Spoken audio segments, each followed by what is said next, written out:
കേരളത്തിലെ ഹോട്ടൽ നിർമ്മാണ മേഖലകളെ ഒരുപോലെ നിശ്ചലമാക്കിക്കൊണ്ട് അതിഥി തൊഴിലാളികളുടെ ഭാഗത്തു നിന്നും അപ്രതീക്ഷിത നീക്കങ്ങൾ നടക്കുകയാണ്. വിവിധ സംസ്ഥാനങ്ങളിലെ നിയമസഭാ തെരഞ്ഞെടുപ്പുകളുമായി ബന്ധപ്പെട്ട് സ്വന്തം നാട്ടിലേക്ക് മടങ്ങിയ തൊഴിലാളികൾ ദീർഘനാളത്തെ കാത്തിരിപ്പിനൊടുവിൽ കേരളത്തിലേക്ക് തിരിച്ചെത്തിയെങ്കിലും നിലവിലുള്ളതിനേക്കാൾ വലിയ തുക കൂലിയായി വേണമെന്ന കർശന നിലപാടിലാണ് അവർ ഉള്ളത്.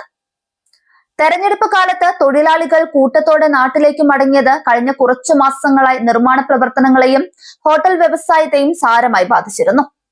തൊഴിലാളി ക്ഷാമം മൂലം പല നിർമ്മാണ സൈറ്റുകളും സ്തംഭനാവസ്ഥയിലാവുകയും ജീവനക്കാരില്ലാത്തതിനാൽ ചില ഹോട്ടലുകൾ താൽക്കാലികമായി അടച്ചുപൂട്ടേണ്ടി വരികയും ചെയ്യുന്ന സാഹചര്യവും ഉണ്ടായി. എന്നാൽ ഈ കാത്തിരിപ്പിന് വിരാമമിട്ട് മടങ്ങിയെത്തിയ അതിഥി തൊഴിലാളികൾ ഇപ്പോൾ പുതിയൊരു അടവ് പുറത്തെടുത്തിരിക്കുകയാണ്.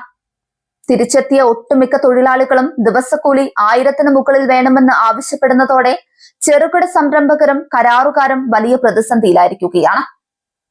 1000-ന് മുകളിൽ കൂലി കിട്ടിയില്ലെങ്കിൽ മറ്റ് ജോലികൾ തേടിപ്പോകുമെന്നാണ് തൊഴിലാളികളുടെ മുന്നറിയിപ്പ്. നിലവിൽ നിർമ്മാണ മേഖലയിൽ ജോലി ചെയ്യുന്ന മേസ്ത്രിക്ക് 1000 മുതൽ 1100 രൂപ വരെയും സഹായിക്ക് 900 മുതൽ 1000 രൂപ വരെയുമാണ് കൂലി നൽകി പോകുന്നത്.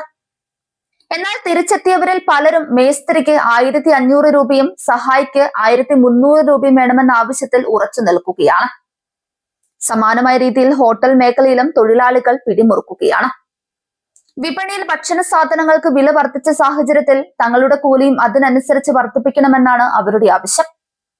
എന്നാൽ ഹോട്ടൽ മേഖല ഇതിനകം തന്നെ കനത്ത സാമ്പത്തിക പ്രതിസന്ധിയിലൂടെ കടന്നു പോകുന്നതിനാൽ ഈ പെട്ടെന്നുള്ള കൂലി വർധനവ് അംഗീകരിക്കാൻ കഴിയില്ലെന്ന് വ്യക്തമാക്കിയിട്ടുണ്ട്. തൊഴിലാളികൾ മടങ്ങിയെത്തിയതോടെ കച്ചവടവും നിർമ്മാണ പ്രവർത്തനങ്ങളും വീണ്ടും സജീവമാക്കാമെന്ന് കരുതിയിരുന്ന ചെറുകിട കരാറുകാരും ഹോട്ടൽ ഉടമകളും ഈ പുതിയ കൂലി തർക്കത്തോടെ എന്തു ചെയ്യണമെന്നറിയാത്ത അവസ്ഥയിലാണ്.